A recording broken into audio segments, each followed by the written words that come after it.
Marcia, the card isn't working. I won't be able to get back home like this. Fix this right now," yelled my husband over the phone, unable to check out of the hotel. When I was in college, I lost my parents in an accident and had to work multiple part-time jobs to cover my tuition, struggling through my student life.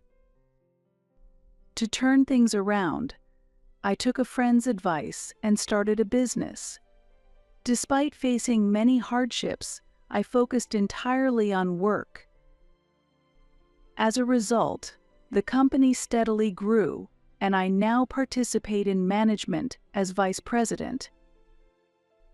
While many of my friends were getting married and starting families, I also began to seriously consider my happiness. I instantly hit it off with my husband when we first met. We got married within 2 months. However, after getting married, my husband started relying on my income and declared he would become a stay-at-home husband. I've been urging him to at least work part-time, but he refuses to listen. One day, I noticed my credit card was missing. My husband had taken it and gone on an overseas trip with his parents. I tried calling him several times, but couldn't reach him. When I finally got through, he sneered and said, "Don't interrupt me while I spend time with my family, something you're incapable of doing." "Got it," I replied with a smile. Little did my husband know, his misfortune was about to catch up with him. My name is Marcia Gray. I'm 33 years old and currently serve as the vice president of a venture company. I am now financially stable, but I once experienced a time so difficult that I struggled to even afford food. The reason behind this was the unexpected loss of my parents during my time as a student. My parents were struck and killed by a car that ran a red light as they were crossing the intersection. Back then, I thought I would continue leading a normal life, spending time with friends at cafes and studying together. But the death of my parents turned my life upside down. After their passing, financial difficulties became a major source of concern. The biggest challenge was figuring out how to pay for my tuition. I tried to cover it with scholarships and part-time jobs, but that wasn't enough, so I found myself constantly working multiple jobs while attending classes on barely any sleep. One day, Morris Ward, a classmate, made an unexpected proposal. "Marcia, how about we start a new company together? If we combine your talent with my business skills, we have a good chance of succeeding." Morris was highly regarded at the university and respected by many. Starting a company involved great responsibilities, but I decided to take that challenge face forward. I was constantly worried about what would happen if we failed and how I would find the time given my busy part-time job schedule. But how will we handle it if we fail? Besides, I'm too busy with part-time work and don't have the time, I said. Morris smiled warmly, as if he fully understood my concerns. I then saw a determined spark in his eyes. "Don't worry, we'll succeed," he assured me. His confident words had a strange way of bringing comfort, and his charisma made even the impossible seem within reach. At that moment, I felt a strong need to break free from my current situation, so I agreed, and we founded a venture company while still in university. During the initial stages of funding, we frequently faced rejection from banks, making it extremely difficult. Hiring was also a major challenge, as it wasn't easy for a small startup to attract talented people.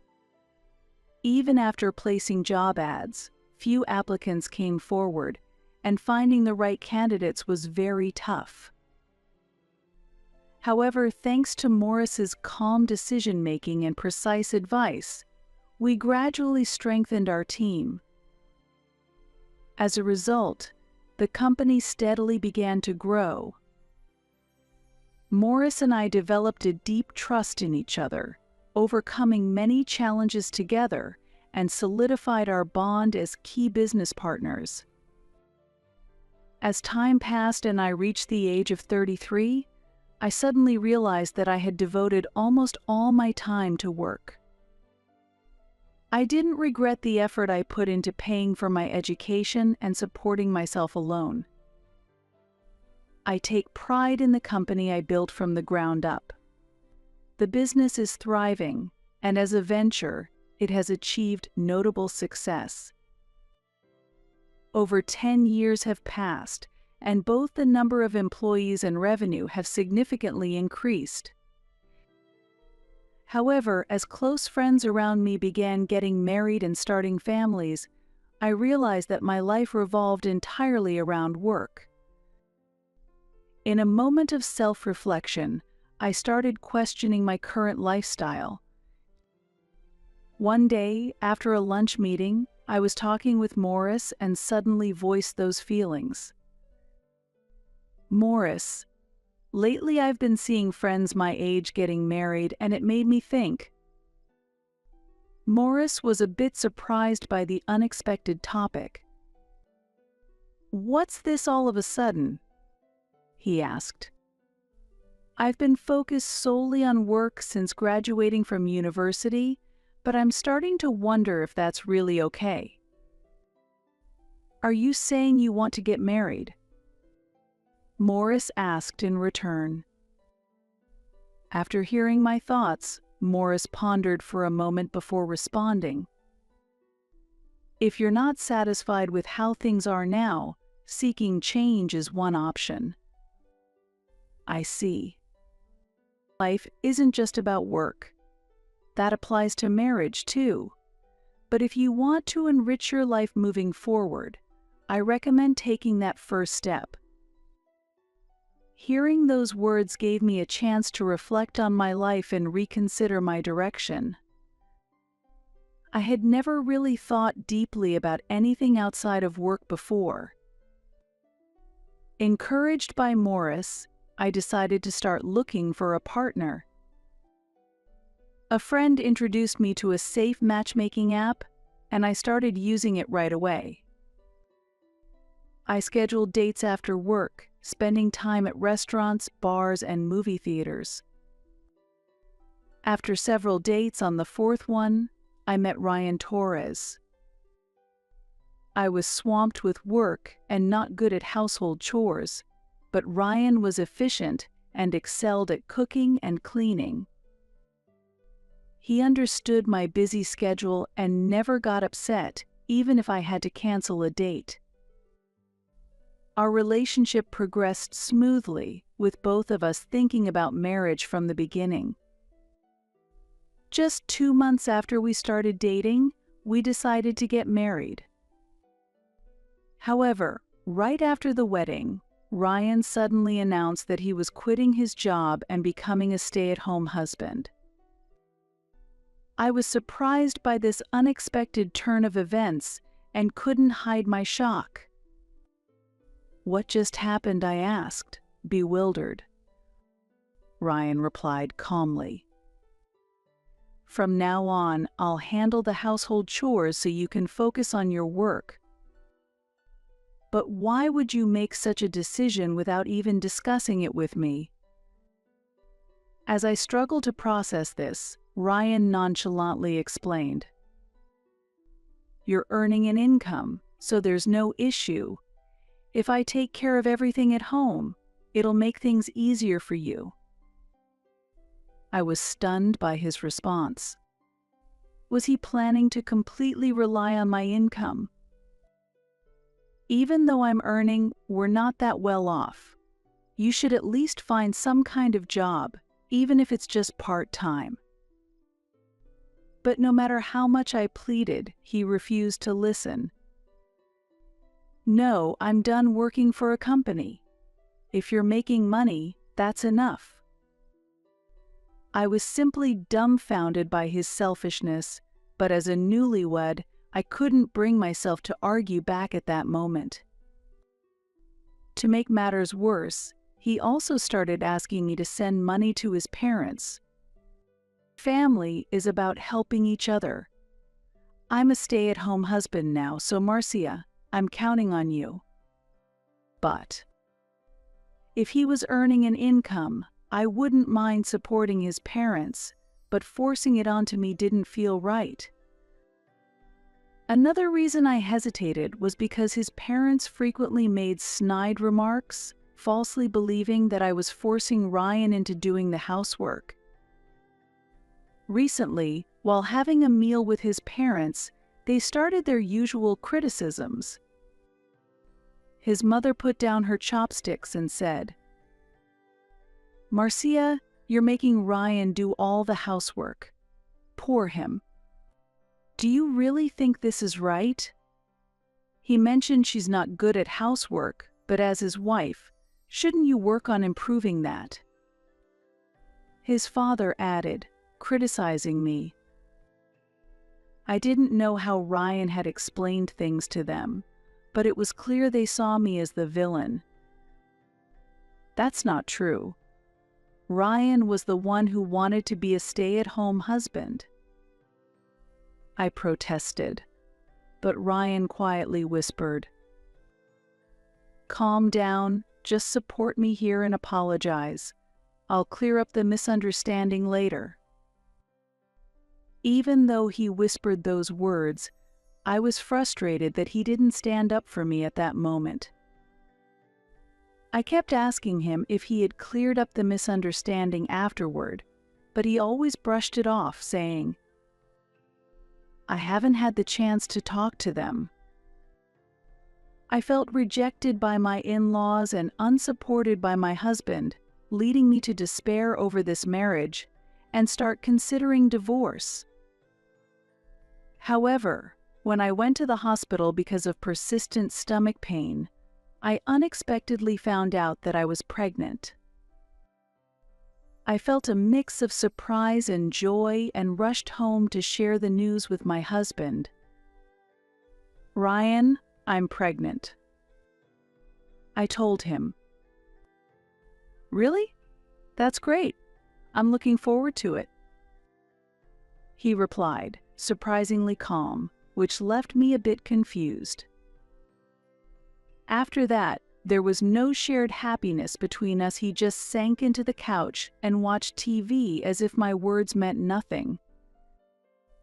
The joy I felt quickly evaporated, replaced by disappointment and sadness that seeped into my heart. His lack of interest deeply hurt me. Unable to hold back my tears, I retreated to my room, disillusioned by his indifference. Has the love we once shared faded away? Even with a new family member on the way, he didn't seem happy. I realized there was no longer a future for us together. The thought of divorce loomed heavily in my mind. But considering the child growing inside me, I couldn't make that decision so easily. Could I really raise a child without a father? Maybe things would change once the baby was born. Perhaps my husband and in-laws would show a different attitude. Clinging onto this faint hope, I resolved to continue with this life for the time being. Time passed, and one day, I noticed an unusually large charge on my credit card statement. Then I realized the card wasn't in my wallet. Had I lost it, or had it been stolen? Or was it used fraudulently? Feeling anxious, I brought it up with my husband. "Hey, I found a large, unfamiliar charge on my credit card. It might be a fraud. Should I contact the card company?" I asked. To my disbelief, he responded, "I was the one who used it. It's not fraud, so don't cancel the card." Apparently, after quitting his job and running out of savings, he had secretly taken my credit card from my wallet and started using it without telling me. Even though I had been giving him money for groceries and household expenses. "Why did you use it without my permission? And what did you spend such a large amount on?" I pressed him. "It's my right to spend it on whatever I want. I just need some money I can use freely." He shot back. "Then get a job and buy things with your own money." I retorted, but this was a conversation we had repeated countless times. No matter how much I pleaded or got angry, my husband had no intention of working. The man I once thought would support our household was now hardly cooking meals, relying mostly on takeout and delivery, and barely keeping the house clean. When I complained about this, he lashed out in anger. "You're the one making the money, so what's the problem? I'm your husband, and I'm doing the housework as a stay-at-home husband. I have the right to at least that." He shouted and eventually stormed out, saying he was going back to his parents' house. Anger and sadness filled me over his actions. Aren't families supposed to support each other? I'm pregnant now, but I'm starting to seriously doubt how much he really cares about our future as a family. My hard work has built the career and income we have now. Just because we're family doesn't mean I can accept him making large purchases without consulting me. I took deep breaths repeatedly to hold back the tears and anger. That night, he suddenly returned home with his parents. The door burst open, startling me as I stood up. The moment his parents came in, they immediately began their harsh criticism. "It's because you've been forcing housework on Ryan that he's been neglecting his duties." They accused me. "As a woman, you should be doing the cooking, laundry, and cleaning. Don't use work as an excuse to slack off." They continued. My anger reached its peak. Being pregnant and already feeling unwell, I couldn't bear being blamed like this. I had already decided to get a divorce, so I lashed out with anger in my voice. "That's impossible. Don't act high and mighty when you don't even know what's really going on. You'll regret it if you keep acting like this." They looked shocked by my cold tone. I realized it was pointless to argue with my in-laws, who had been misled by my husband, and even after explaining that he wasn't working, they refused to believe me. So I decided to say nothing more. I couldn't shake the feeling that they would regret this later, but at that moment I felt the painful sting of betrayal from the husband I once believed would protect me. Then, my mother-in-law pulled out some documents from her bag and slammed them onto the dining table. "If you don't reflect on your actions, we're demanding a divorce. Sign this and get it done," she said, and my eyes were glued to the papers. I never imagined they'd present it to me like this. In fact, I had been planning to propose divorce myself. Thinking this might lead to a court battle, I signed the papers. My hand trembled so much that even gripping the pen was difficult. Fighting back my anger, I forced myself to sign the documents and said, "There, it's done." With that, my husband and in-laws left. I realized I had forgotten to ask for my credit card back, and a deep sense of despair washed over me. Immediately after, a sharp pain suddenly shot through my abdomen, unlike anything I'd ever experienced before, and I collapsed onto the floor. My breathing grew rapid, and sweat began to pour from every part of my body. My vision blurred, and the unbearable pain numbed my senses. I tried to say, "What's happening?" but the words barely escaped my lips. With each breath, the pain intensified, and my body spiraled out of control.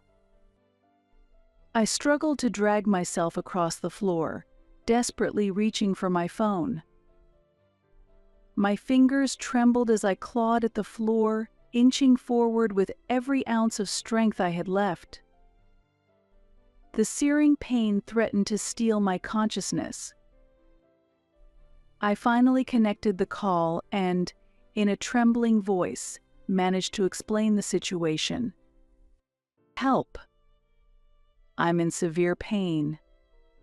I'm pregnant." I gave them my address and ended the call. The pain wouldn't let up, and my vision grew even hazier. I collapsed on the floor, waiting for the ambulance to arrive. "Please, protect my baby," I prayed desperately. Even as I endured the agony, I kept telling myself I had to hold on for the sake of my child. I was rushed to the hospital, facing the sudden threat of premature labor. The doctor diagnosed my condition as caused by stress and overwork, and I was immediately admitted to the hospital. Overwhelmed by fear for my baby's safety, I must have passed out after arriving at the hospital, as a wave of relief hit me. After being in a coma for 2 days, I finally opened my eyes in the hospital room.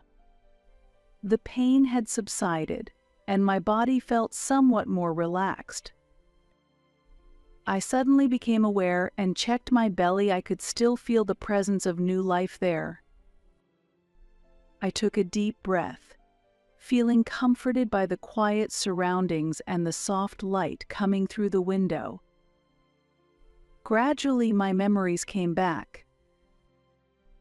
I recall the intense abdominal pain, the emergency ambulance ride, and the terrifying feeling of losing consciousness.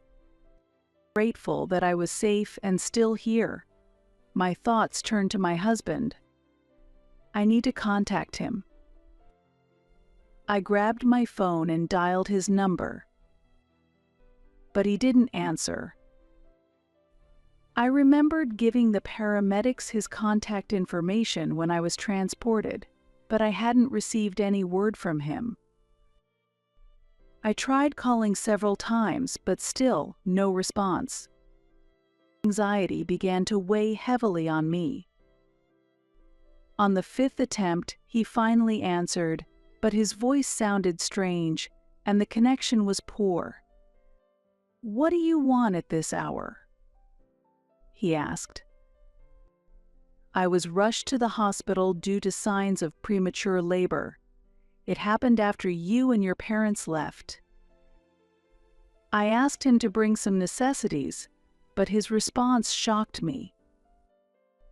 "That sounds tough, but I'm overseas right now, so I can't do anything." "Overseas? Why?" I asked, stunned. "I'm enjoying a vacation in Singapore. Don't bother me while I'm spending time with my parents, to fulfill my filial duty, something you can't handle," he replied. I was left speechless. There's no way an unemployed man could afford an overseas trip. But since he kept emphasizing filial duty, there must have been some source of funds. With my voice trembling, I ended the call with a simple "got it." Afterward, I went straight to the hospital's gift shop, purchased stamps and an envelope, and then made a phone call to a certain number. The next day, my husband called in panic. "The card's not working. I can't get back home like this. Fix this right now," he demanded. I canceled the card.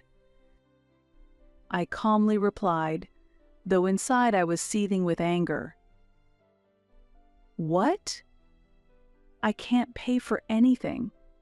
What are you going to do about it?" he asked, growing more desperate. "That's your problem," I answered firmly.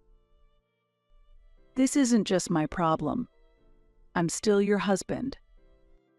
He shot back. I couldn't help but laugh. "What's so funny?" he asked, clearly confused. "Our marriage is almost over. The divorce process is already underway," I said, and his voice shifted to a tearful tone. "Please just let me use the card temporarily so I can get home. I'm begging you," he pleaded, but my heart was unmoved. "Figure it out on your own. You're no longer my concern," I coldly responded and ended the call. 3 days later, Morris, my friend and the company president, came to visit me. "Don't worry about work, just focus on resting for now," he said, to which I replied with a smile. "It's the first time I've done absolutely nothing like this." But just then, the hospital room door burst open. My ex-husband and his parents, freshly returned from overseas, stormed in. The moment he saw me, my husband shouted, "What have you done?" "I had to borrow money from a friend just to get back home," his mother screamed. "This is unbelievable. How could you put us through this?" His father joined in, yelling. Our son's carefully planned trip was completely ruined. Their fury exploded as Morris and some passers-by watched. Despite the commotion, I remained calm. He paid for the trip with my credit card, without my knowledge. The moment I said that, the atmosphere in the room shifted. My in-laws exchanged stunned and bewildered looks, their faces reflecting the shock as if they had been struck by lightning. I continued speaking. "Right after we got married, he announced he would be a stay-at-home husband and quit his job. But he's barely been helping with the housework." As these words quietly echoed through the room, I could see the visible distress on my in-laws' faces. "What? Ryan isn't working? That can't be true. He told us he had a job." My mother-in-law stammered, her voice trembling, with clear worry and confusion in her eyes. My father-in-law also looked at me, his face a mixture of shock and disappointment. "The truth is, he's been unemployed the whole time, and I've been the one supporting the household." Hearing this, my in-laws turned to my ex-husband with expressions of disbelief. Their eyes were filled with betrayal and deep disappointment. My mother-in-law pressed her lips together tightly, while my father-in-law clenched his fists in anger. My ex-husband couldn't do anything but avert his gaze under their piercing stares. At that moment, Morris began to speak. "Mr. and Mrs. Torres, I have something important to discuss with you. I'm the CEO of the company where Marcia works. Through our conversations, I've been made aware of Ryan's unemployment and the fact that Marcia has been the one financially supporting the household." As Morris said this, My in-laws' faces showed shock and disbelief. He calmly presented his business card and showed them the company's website. They took the card, their hands trembling as they examined it. They couldn't deny the truth any longer, and their expressions became a blend of astonishment and confusion. As a matter of fact, our company is currently a key client for a major project at Mr. Torres's workplace. However, we do not wish to continue working with unreliable partners.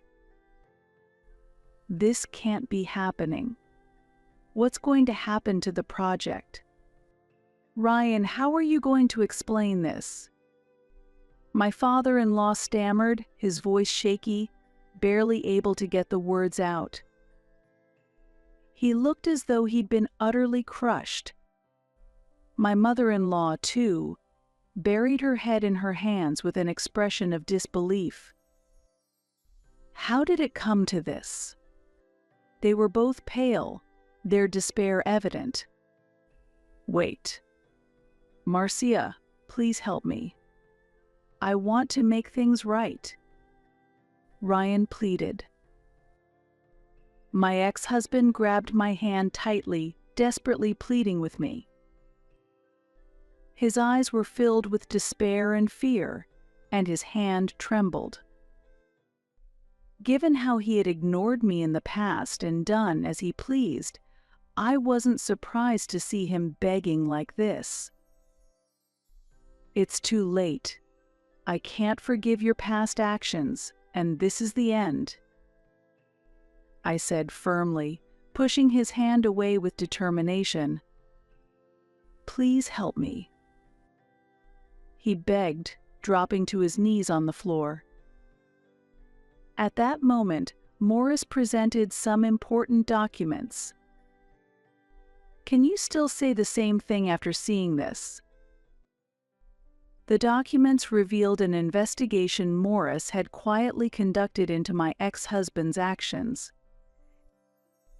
They detailed how he had falsely claimed to be sending money to his parents while actually keeping it for himself, and how he had been recklessly spending my income.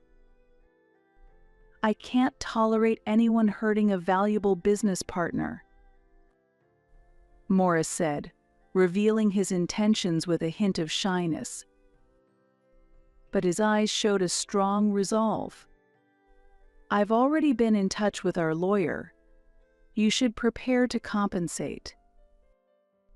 Morris calmly informed the three of them with a polite yet businesslike smile. I felt an overwhelming sense of gratitude and relief for all that Morris had done for me. As I lay in my hospital bed, I gazed out at the scenery through the window.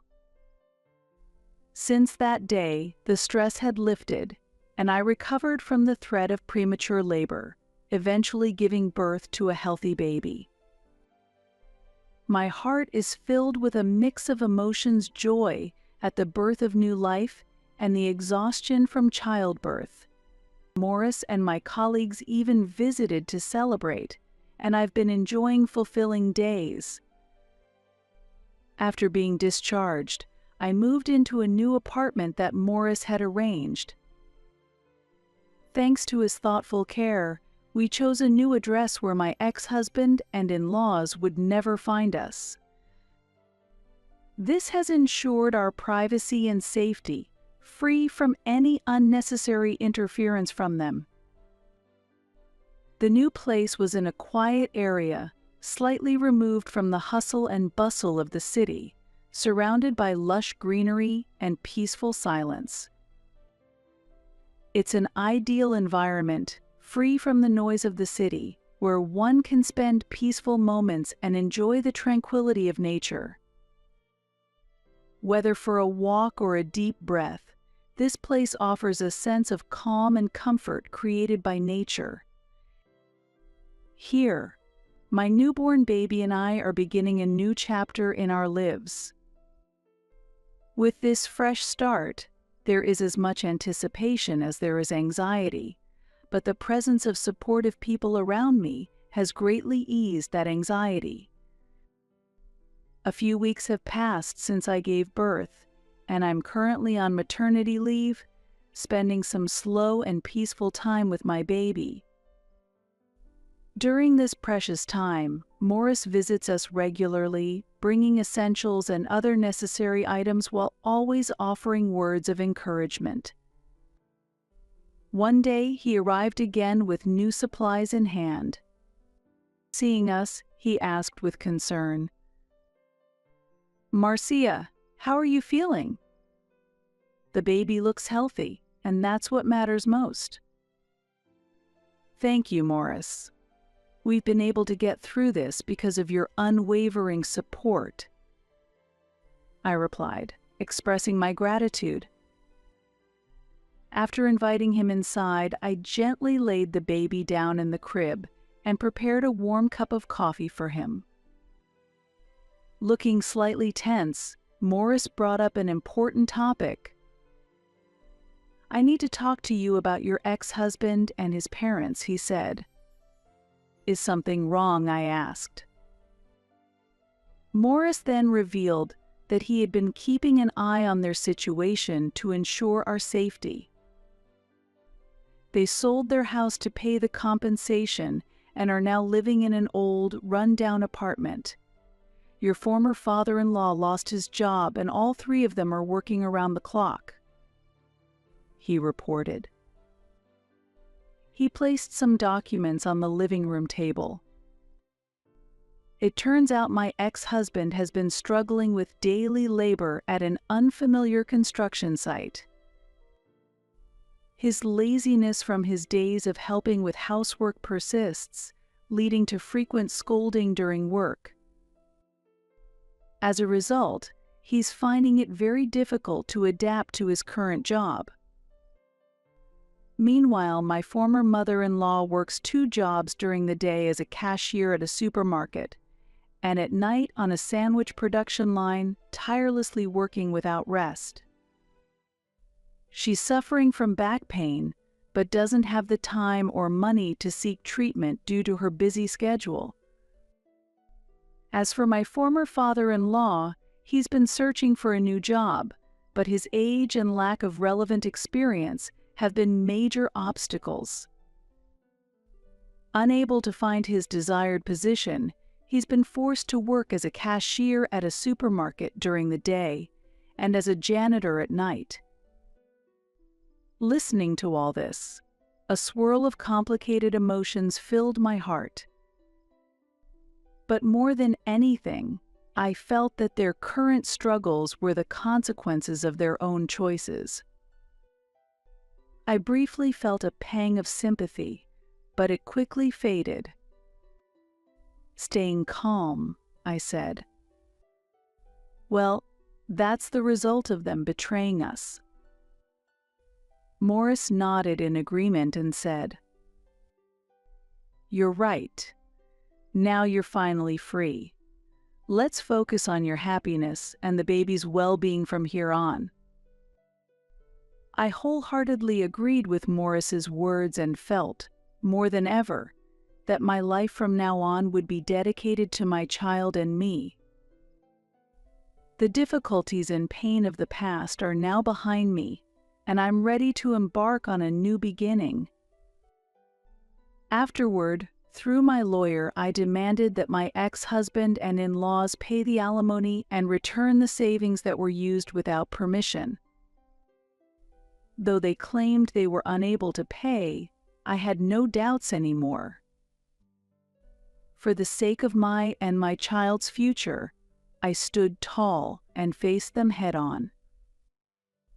I won't be thinking about marriage anymore.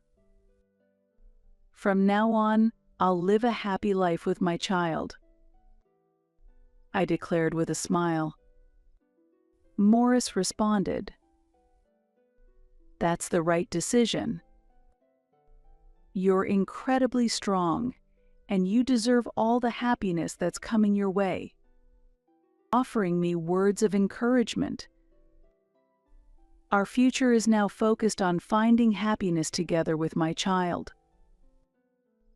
This confident new beginning marks a significant step forward for us.